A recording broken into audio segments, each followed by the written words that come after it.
Let's talk about work. Real work. The kind that leaves you tired and maybe a little dirty at the end of the day. The kind of work that builds things, fixes things, and keeps the world moving. Now, let's talk about getting that work done without getting hurt. It's not about luck. It's not about crossing your fingers. It's about having a plan. A real, solid plan. The folks at OSHA boiled it down to 7 core elements. Management leadership, worker participation, hazard. Identification and assessment, hazard. Prevention and control, education and training program. Evaluation and improvement, multi-employer communication and coordination. These aren't just suggestions on a dusty poster. They are the building blocks for a workplace where everyone goes home in one piece. They all link together like a chain.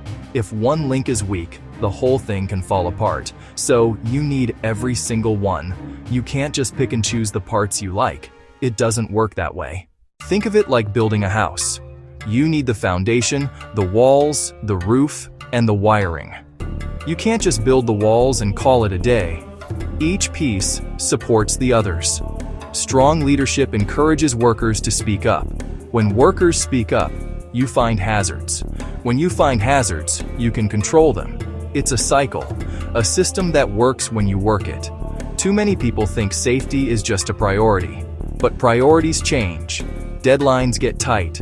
Budgets get squeezed. Suddenly, that top priority slips down the list. That's a mistake. Safety shouldn't be a priority. It should be a core value. A value is different. A value is part of who you are. It's the bedrock of your company's culture. It doesn't change when things get tough. It guides every decision, every action, every single day. A value says, we will not trade a person's well-being for a shortcut. That's the mindset we need to build, and these 7 elements are the tools to get us there. So, let's break it down. We're not going to use a bunch of fancy jargon or complicated theories. We're going to talk straight. This is about practical steps you can take, whether you're the boss in the corner office or the new guy on the crew. The goal is simple: to understand how these pieces fit together, to create a place where people can do their jobs, do them well, and not have to worry about a preventable accident changing their life forever. It's about taking responsibility from the top floor to the shop floor. Let's get to it. It all starts at the top. Management leadership.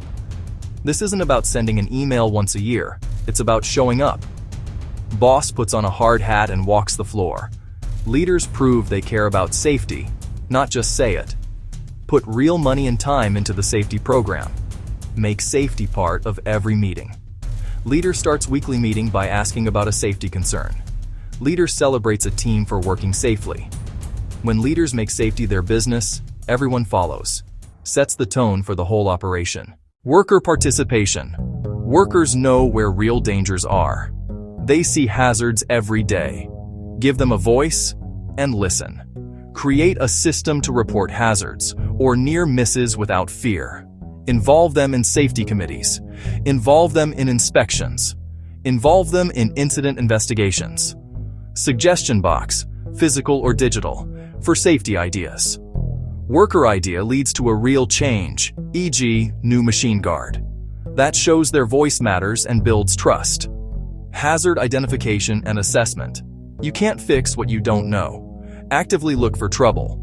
Don't wait for an accident. Walk the site specifically to find things that could hurt someone. Use simple checklists. Look at the tools. Look at the materials. Look at the processes. Now we get to education and training. This is where we arm people with knowledge. It's not enough to have safety rules. People need to understand them. Training should be clear, simple, and hands-on. Don't just show them a slideshow. Get them to practice. Inspect a harness. Lift a box properly. Use a fire extinguisher. New painter. Don't just tell them which respirator to use. Fit test the respirator. Show how to clean and store it. Good training isn't a one-time event. On hire. When jobs change, regularly to keep skills sharp.